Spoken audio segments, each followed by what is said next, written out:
श्रीलंका ए के खिलाफ आया वैभव तिलक प्रभण का तूफान। ओडीआई में थोप दिए 500 रन, रच दिया इतिहास। जी हां दोस्तों, आज भारत ए और श्रीलंका ए के बीच ट्राई नेशन सीरीज का तीसरा सबसे इंपॉर्टेंट मुकाबला खेला गया और इस मैच में तो रोमांच की सारी हदें पार हो गईं। जहां पहले भारत के विध्वंसक बल्लेबाजों का तूफान देखने को मिला, तो फिर भारत के गेंदबाजों ने भी एक बार फिर से अपनी आग उगलती हुई गेंदबाजी से श्रीलंका ए को ढेर कर दिया। तो ऐसे में इस वीडियो में हम आपको बताएंगे भारत और श्रीलंका एक के तीसरे ओडीआई का रोंगटे खड़े कर देने वाला पूरा हाईलाइट। तो ऐसे में आप इस वीडियो को एंड तक जरूर देखिएगा, लेकिन उससे पहले अगर आप भी टीम इंडिया के बहुत बड़े फैन हैं तो आप इस वीडियो को लाइक जरूर कर दीजिएगा। दोस्तों, जैसा कि आप सभी जानते हैं कि भारत और जिम्बाब्वे और अफगानिस्तान के बीच ट्राई नेशन सीरीज खेली जा रही है, जिसका तीसरा मुकाबला आज श्रीलंका के दाम्बुला क्रिकेट स्टेडियम में शुरू हुआ।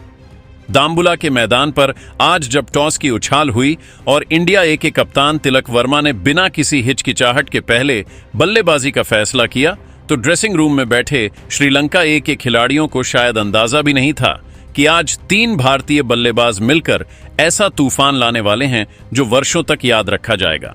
क्रीज पर उतरे इंडिया ए के 2 सलामी बल्लेबाज युवा सनसनी वैभव सूर्यवंशी और अनुभवी प्रभु सिमरन सिंह श्रीलंका ए की ओर से पहला ओवर चमिका गुणसेकरा लेकर आए। प्रभु सिमरन ने पहली ही गेंद पर सिंगल लेकर वैभव को स्ट्राइक दी और फिर शुरू हुआ चौकों का तूफान। दूसरी ही गेंद पर वैभव ने पॉइंट के ऊपर से चौका चढ़ा। अगली गेंद पर शानदार पुल शॉट और फिर कवर ड्राइव। शुरुआत से ही उनके इरादे साफ दिखाई दे रहे थे। दूसरे ओवर में गरु का संकेत गेंदबाजी करने आए और यहीं से श्रीलंका एक की मुश्किलें बढ़नी शुरू हो गईं। वैभव ने पहली गेंद पर, दूसरी पर चौका और चौथी गेंद पर फिर लंबा जड़ दिया, लेकिन दूसरी तरफ प्रभु सिमरन सिंह भी पीछे नहीं थे। उन्होंने चमिका गुणसेकरा के अगले ओवर में लगातार 3 चौके झड़कर बता दिया कि आज वह भी बड़े मूड में है। पावर प्ले खत्म होने तक भारत बिना विकेट खोए 130 रन बना चुका था। वैभव का बल्ला आग उगल रहा था तो प्रभु सिमरन भी तेजी से रन बटोर रहे थे। श्रीलंका एक कप्तान साह अराजक लगातार गेंदबाज बदल रहे थे, कभी स्पिन कभी तेज गेंदबाज, लेकिन दोनों बल्लेबाजों के सामने हर योजना नाकाम साबित हो रही थी। 7वें ओवर में वानुजा साहन गेंदबाजी करने आए।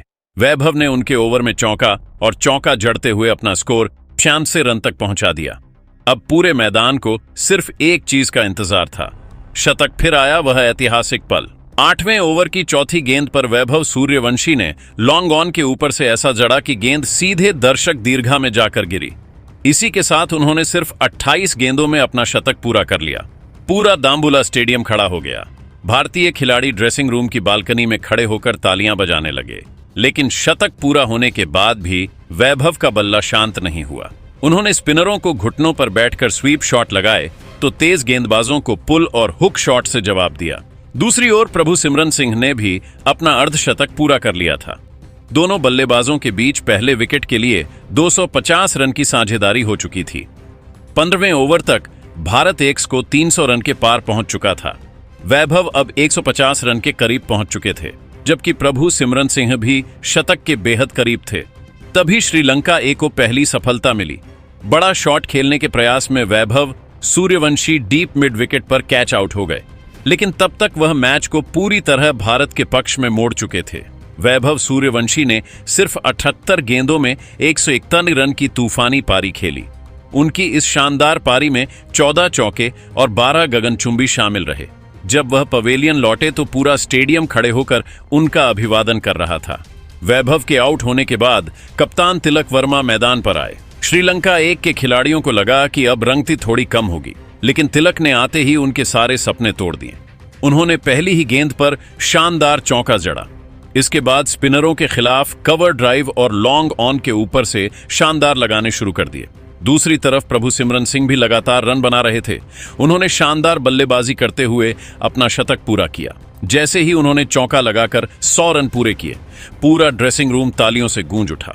प्रभु सिमरन ने आज सिर्फ ताकत नहीं बल्कि क्लास भी दिखाए। उन्होंने मैदान के हर कोने में शॉट लगाए और श्रीलंका एक गेंदबाजों को पूरी तरह बेबस कर दिया।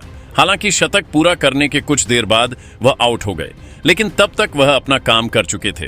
प्रभु सिमरन सिंह ने 111 रन की शानदार पारी खेली, जिसमें 12 चौके और 5 शामिल रहे। अब सारी जिम्मेदारी कप्तान तिलक वर्मा के कंधों पर थी और उन्होंने इस जिम्मेदारी को शानदार तरीके से निभाया।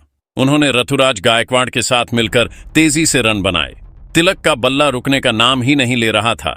कभी कवर ड्राइव, कभी पुल शॉट, तो कभी सीधे गेंदबाज के सिर के ऊपर से दर्शक उनकी बल्लेबाजी का जमकर आनंद ले रहे थे। आखिरी 10 ओवरों में तिलक ने पूरी तरह तूफान ला दिया। उन्होंने लगातार चौके लगाते हुए अपना शतक भी पूरा किया। यह शतक उनके लिए बेहद खास था क्योंकि वह कप्तान के तौर पर टीम को एक विशाल स्कोर की तरफ ले जा रहे थे। आखिरी ओवर तक चौके की बारिश जारी रही। आयुष बदोनी और ऋतुराज गायकवाड़ ने भी तेजी से रन बटोरे, लेकिन सारी महफिल तिलक वर्मा के नाम रही। कप्तान ने सिर्फ 52 गेंदों में 136 रन की नाबाद पारी खेली। उनकी इस शानदार पारी में 15 चौके और 7 शामिल रहे। निर्धारित 50 ओवरों की समाप्ति पर भारत इन्हें 5 विकेट के नुकसान पर 512 रन का पहाड़ जैसा स्कोर खड़ा कर दिया। वैभव सूर्यवंशी के 151 रन, प्रभु सिमरन सिंह के 111 रन और कप्तान तिलक वर्मा के नाबाद 136 रन की बदौलत भारत ने श्रीलंका 1 के गेंदबाजों की पूरी तरह धज्जियां उड़ा दी। दाम्बुला के मैदान पर उस दिन सिर्फ रन नहीं बने थे, बल्कि भारतीय बल्लेबाजों ने ऐसा तूफान खड़ा किया था जिसे क्रिकेट प्रेमी शायद वर्षों तक याद रखेंगे। 513 रनों के विशाल लक्ष्य का पीछा करने उतरी। श्रीलंका एक ही टीम जानती थी कि यह मुकाबला जितना उतना लगभग नामुमकिन है, लेकिन क्रिकेट अनिश्चितताओं का खेल है और इसी उम्मीद के साथ सलामी बल्लेबाज नवाडू फर्नांडो और लहरू उदारा मैदान पर उतरे। भारत एक ही ओर से नई गेंद अंशुल कंबोज और यश ठाकुर के हाथों में थी। दोनों गेंदबाज शुरुआत में अच्छी लाइन लेंथ पर गेंदबाजी कर रहे थे, लेकिन नवाडू फर्नांडो ने शुरू से ही आक्रामक तेवर अपनाए। उन्होंने अंशुल कंबोज के पहले ही ओवर में लगातार 2 शानदार चौके जड़ दी। दूसरी तरफ लहरू उदारा भी पीछे नहीं रहे और यश ठाकुर की गेंद पर शानदार पुल शॉट लगाकर बटोर लिया। पहले 5 ओवरों में श्रीलंका ने बिना विकेट गंवाए 60 रन बना लिए थे। ऐसा लग रहा था कि दोनों बल्लेबाज किसी भी दबाव में नहीं हैं। नवानी ने कवर ड्राइव और कट शॉट से खूब रन बटोरे, जबकि लहरू ने मिड विकेट के ऊपर से लगातार बड़े शॉट लगाए। भारतीय कप्तान तिलक वर्मा थोड़े चिंतित दिखाई देने लगे, क्योंकि श्रीलंका 1 की शुरुआत उम्मीद से कहीं ज्यादा अच्छी हुई थी। 10वें ओवर तक श्रीलंका 1 का स्कोर बिना किसी नुकसान के 120 रन हो चुका था। लहरू उडारा ने सिर्फ 40 गेंदों में अपना अर्धशतक पूरा कर लिया था, जबकि नवाडू भी 29 रन बनाकर शानदार बल्लेबाजी कर रहे थे। एक समय ऐसा लग रहा था कि श्रीलंका इस मुकाबले को रोमांचक बना सकती है, लेकिन तभी कप्तान तिलक वर्मा ने गेंद निशांत संधू को थमा दी और यहीं से मैच का रुख बदल गया। निशांत ने अपने पहले ही ओवर में लहरू उदारा को चकमा दे दिया।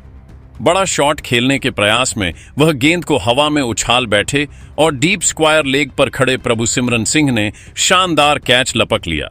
श्रीलंका को पहला झटका लग चुका था। अब बल्लेबाजी के लिए कप्तान साहन अराची के मैदान पर आए। उन्होंने शुरुआत से ही आक्रामक अंदाज अपनाया और नवाडो के साथ मिलकर तेजी से रन बनाने शुरू कर दिए। दोनों बल्लेबाजों ने चौकों और की मदद से स्कोर को 150 रन के पार पहुंचा दिया, लेकिन दूसरी तरफ भारतीय गेंदबाज अब लय में आ चुके थे। अरशद खान ने अपनी तेज गेंदों से बल्लेबाजों को परेशान करना शुरू कर दिया। उन्होंने शानदार इन स्विंग पर नवानीडू फर्नांडो को बोल्ड कर दिया। नवाडू शानदार 76 रन बनाकर पवेलियन लौटे। श्रीलंका को दूसरा बड़ा झटका लग चुका था। हालांकि कप्तान साह अराचीगे अभी भी डटे हुए थे। उन्होंने शानदार बल्लेबाजी जारी रखी और चौकों की मदद से अपना अर्धशतक पूरा कर लिया। दूसरी तरफ निरोशन डिक्वेला बल्लेबाजी के लिए आए और आते ही तेजी से रन बनाने लगे। दोनों बल्लेबाजों ने तीसरे विकेट के लिए शानदार साझेदारी की और स्कोर 250 रन के पार पहुंचा दिया। अब ऐसा लगने लगा था कि श्रीलंका यह हार जरूर जाएगी, लेकिन मुकाबले को आखिरी ओवर तक ले जा सकती है। तभी यश ठाकुर ने भारत को बड़ी सफलता दिलाई। उन्होंने शॉर्ट गेंद फेंकी, जिस पर साहन अराची के पुल शॉट खेलने के प्रयास में गेंद को हवा में उछाल बैठे। डीप मिड विकेट पर खड़े वैभव सूर्यवंशी ने पीछे भागते हुए शानदार कैच पकड़ लिया।